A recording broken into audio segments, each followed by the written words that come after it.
ஒரு பெரிய திட்டமாவது இந்த ஆட்சி கொண்டு வந்திருக்காங்களா? எத்தனை பாலம் எல்லாம் எண்ணி பாருங்க. எத்தனை கல்லூரிகள் அண்ணா திமுக ஆட்சியில் தொடங்கப்பட்டது? ஒண்ணுமே கிடையாது.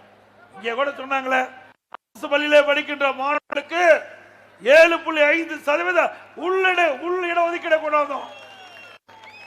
இன்னைக்கு மருத்துவக் கல்வியில 2818 பேர் இன்னைக்கு அந்த அரசு பள்ளியை படித்த மாணவ மாணவிகள் உள் ஒதுக்கீட்டின் மூலமாக இடம் கிடைத்து மருத்துவக் கல்வி படிக்கிறாங்க.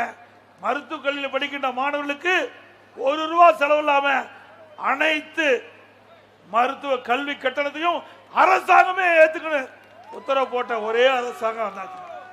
இதான் ஏழைகளுக்காக உதவி செய்கின்ற அரசாங்கம் என்பதை அண்ணா திமுக ஆட்சியிலே நிரூபித்து காட்டிடும்.